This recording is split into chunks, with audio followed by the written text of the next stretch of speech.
E como a gente anunciou, o Ministério da Fazenda publicou nesta segunda-feira a autorização e as condições para pagamento de equalização de taxas de juros em financiamentos rurais concedidos no ano agrícola, de 3 de julho de 2023 a 30 de junho de 2024, no Plano Safra, né, 23-24. A gente vai repercutir esse assunto. Eu convido para participar comigo o jornalista Leandro de Souza. A gente vai saber... Oi, Leandro, seja bem-vindo. Boa tarde, Raíssa. Boa tarde para todos que estão conosco. A gente vai saber, então, como ficam as políticas para a agricultura familiar, também com o nosso entrevistado, que é o diretor de Financiamento, Proteção e Apoio à Inclusão Produtiva Familiar do Ministério do Desenvolvimento Agrário e Agricultura Familiar, José Henrique da Silva. Seja bem-vindo. Olá, boa noite. Muito obrigado pelo convite. Eu que agradeço a sua participação aqui com a gente. Vamos, então, recapitular quanto por cento dos juros vão para a agricultura familiar, quanto dessa equalização. Foram 21 instituições financeiras, não é isso? Autorizadas? Para a agricultura familiar, são 14 instituições financeiras que receberão recursos equalizados conforme a portaria publicada. Diretor, eu conversei agora à tarde com o Banco do Brasil, prazer em conversar com o senhor também, aqui é o Leandro de Souza quem está falando. E aí o Banco do Brasil me disse que essa semana, por exemplo, em razão do atraso que teve na publicação da portaria, não houve a contratação de recursos equalizáveis.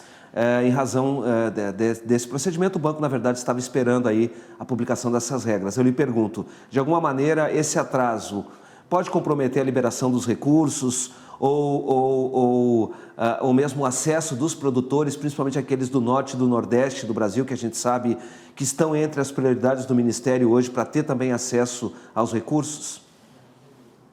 Não acreditamos que tenha prejuízo, especialmente nessas duas regiões que mencionastes, norte e nordeste.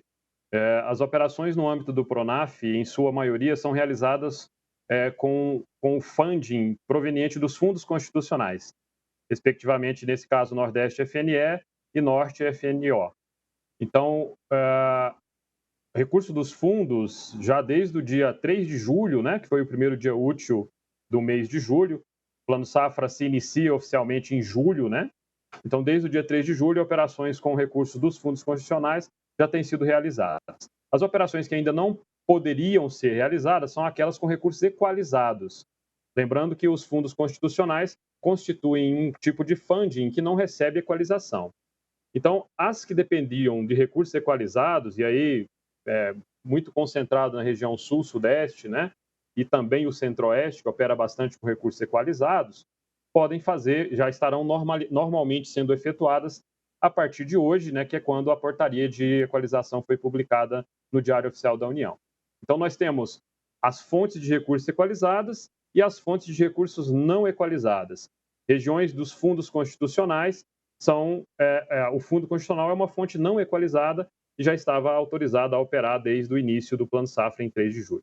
Diretor, deixa eu pegar o exemplo do Banco do Brasil, porque como eu conversei com eles agora à tarde, então eu tenho essa informação fresquinha. De recursos equalizáveis, o valor deste ano ele é inferior em pelo menos 5 bilhões em relação ao ano passado. O Banco do Brasil começou a operar na safra passada com 41,4 bilhões, o ano safra, né? E este ano começa com 35,05 bilhões de reais.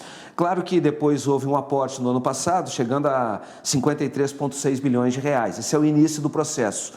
Como é que o senhor imagina que vai se dar essa evolução da liberação dos recursos equalizáveis? Se esse é o patamar que foi estabelecido, aliás, se é o teto ou se é só o piso de início da liberação dos recursos equalizáveis? Nos recursos equalizáveis, nós temos nesse Plano Safra 42,43 bilhões. Então, são 42,4 bilhões de recursos equalizados no âmbito do Pronaf, para todas as instituições financeiras. O Banco do Brasil, em particular, de fato, houve uma redução em relação ao Plano Safra anterior.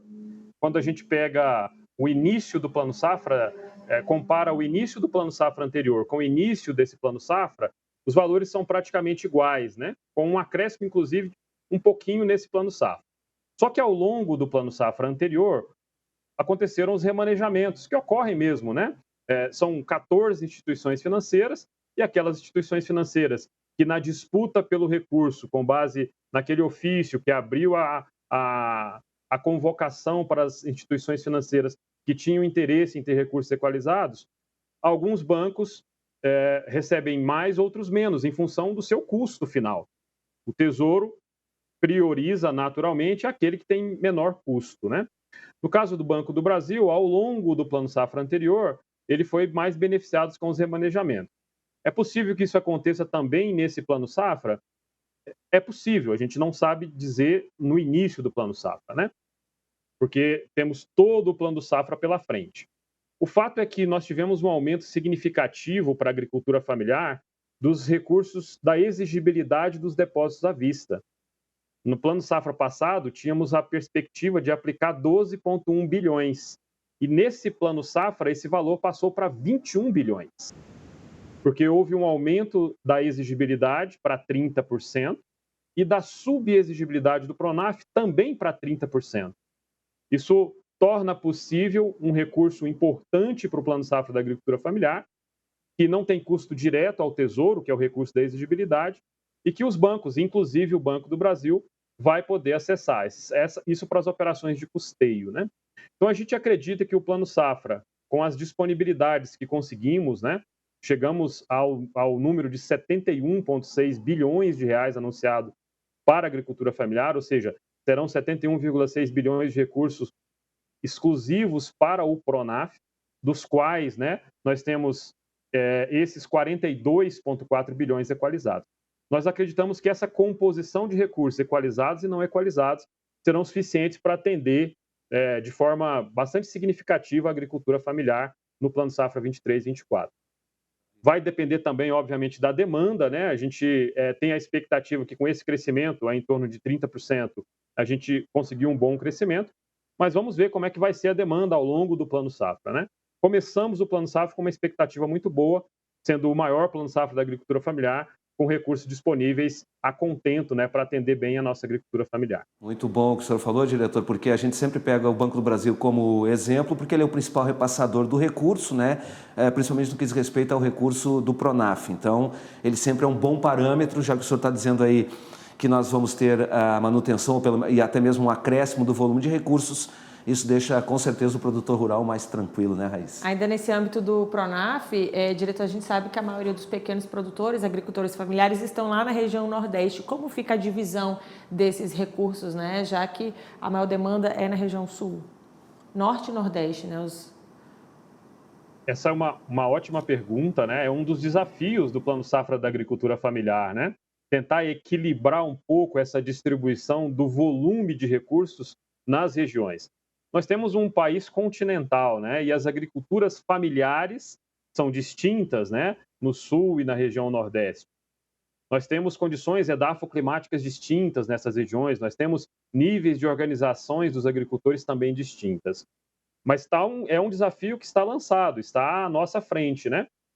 Para se ter uma ideia, nós tivemos no Plano Safra 22-23, esse que acabou de ser encerrado, algo em torno de 55% do volume de recurso concentrado na região sul.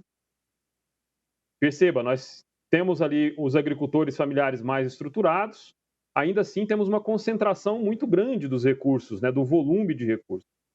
Um dos desafios importantes é esse, é aumentar o volume de recursos na região Nordeste. Quando a gente olha o número de contratos, a concentração se dá na região Nordeste. Nós realizamos mais de 650 mil contratos na região Nordeste. Um aspecto bem importante desse novo Plano Safra é o aumento do limite de financiamento para o microcrédito, que é a principal linha de crédito utilizada na região Nordeste.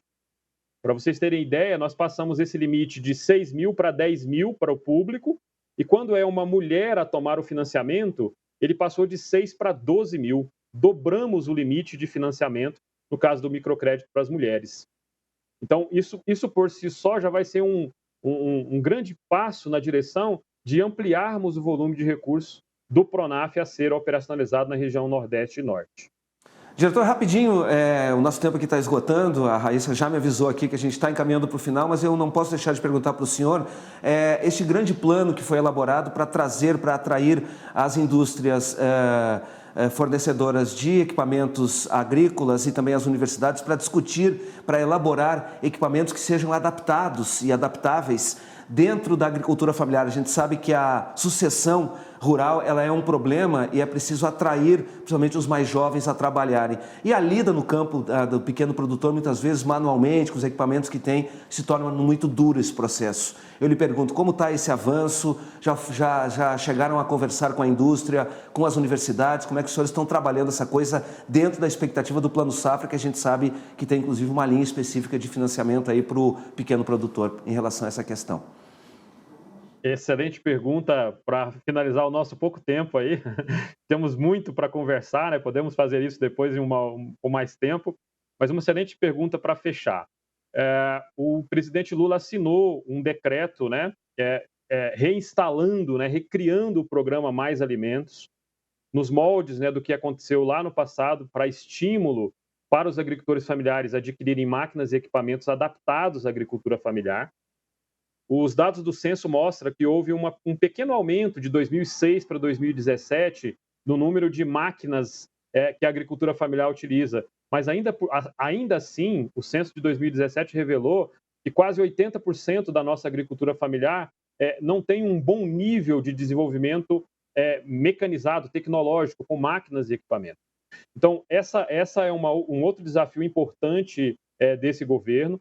E essa conversa com as universidades, com a indústria, ela avançou bastante. A gente assinou recentemente um acordo de cooperação técnica envolvendo todos esses entes para que, primeiro, essas máquinas sejam disponibilizadas, sejam adaptadas, tenhamos máquinas pequenas, máquinas adaptadas à pequena propriedade rural, inclusive com foco na região Nordeste e Norte. E o segundo passo é a disponibilização desse recurso. Especificamente para aquisição de máquinas, o Plano Safra está disponibilizando algo em torno de 10 bilhões de reais. Então, desses 71,6, algo em torno de 10 bilhões a gente espera que seja destinado para a aquisição dessas máquinas e equipamentos.